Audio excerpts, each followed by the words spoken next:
if you've identified the main forces that are driving things, if you've identified the demographic and political processes that are really underway, you're going to get a sense of what the century is going to look like.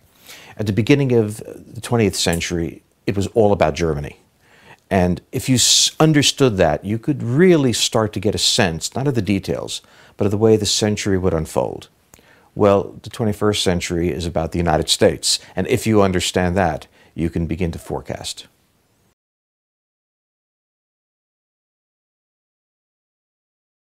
For the Europeans, the age of America has passed several times this century. The Europeans delight in thinking about the decline of the United States.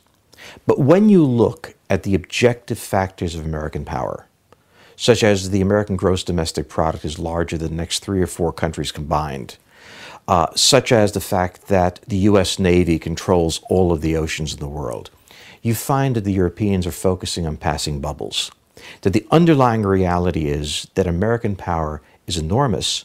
In 1980, for the first time in human history, trans-Pacific trade equaled transatlantic trade. This changed the world irrevocably. Until that point, the North Atlantic was the gateway to Europe and therefore the gateway to power. Now, Europe has not disappeared by any means. It's equaled by Asia. But both of those bodies of water are the trade routes. The United States is the only major power that's native to both bodies of water. And therefore, it has not only a trading advantage, but a military advantage. It can project its power into both the Atlantic and the Pacific.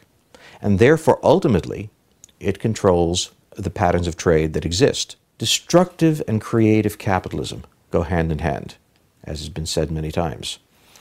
And one of the strengths of the American system is that it destroys old industries and lets new ones be born. And one of the weaknesses of the rest of the world, particularly of Europe, is they don't let the old go. They hang on to it.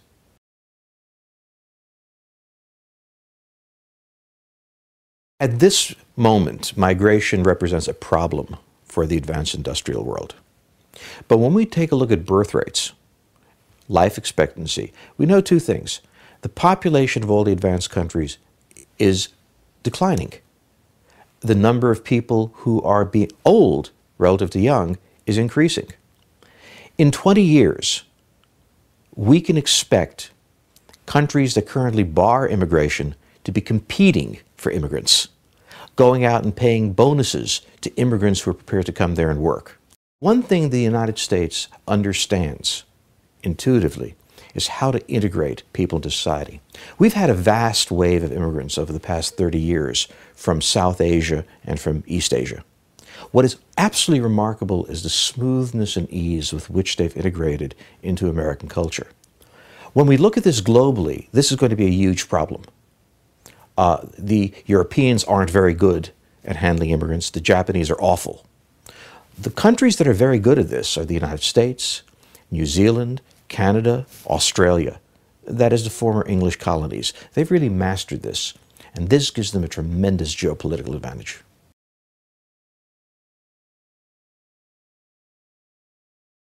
What drives scientific development, not just in the United States but elsewhere, is war and the danger of war and the willingness of the society to spend money on technology for warfighting. So, for example, the Internet begins as a Defense Department project. The interstate highway system begins as a defense concept. American airlines begin as a military concept. It is the role of the world's leading power in the course of building its military engine to engage in fundamental scientific research, which in turn becomes the economy. The future of military science rests in space. A huge amount of American military power already depends on American forces in space. We're going to have to defend those forces, and above all, we have to power those forces. The solution to the oil shortages that are coming is going to be in solar power. But solar power on the face of the Earth doesn't work. You have night, you have clouds, and you'd have to have a huge number of collectors. The state of Arizona would have to be covered. It doesn't work. In space, solar power is there all the time, and it's free, and there's no night and there are no clouds. You can get that power back to Earth by a number of means, one of which is microwave energy. If you think this is science fiction, know that NASA has a program for space-based solar power right now.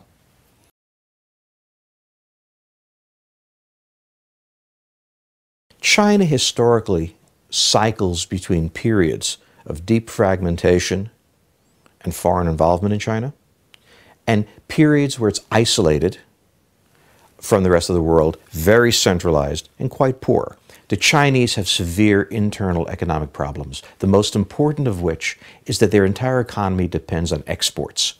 The future of China depends on the willingness of Walmart to buy Chinese goods. If the United States catches cold, China catches pneumonia. And this is the problem that the Chinese have. They're not in control of their economy.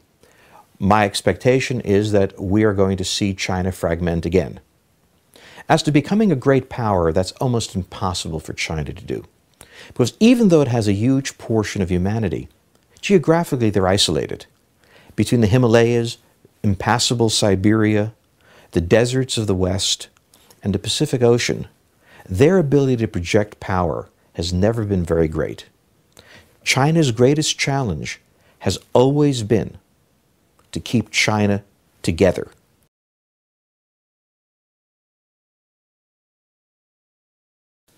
Russia has already reemerged as a threat. Putin clearly has a strategy that Moscow should be the center of Russia and that Russia should be the center of the former Soviet Union.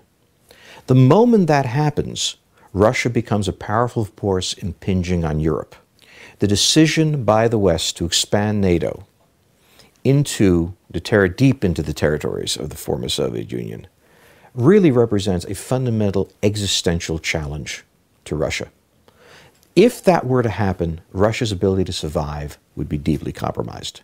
Its ability to do things for the good would be questioned because it would have hostile powers all along its borders. It is now moving to a point where it is confronting American and to some extent European power, Turkish power, powers in Central Asia.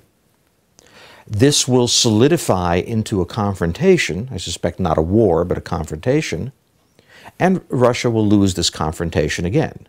This time, when it collapses, not only the former Soviet Union will collapse, but the Russian Federation itself will fragment.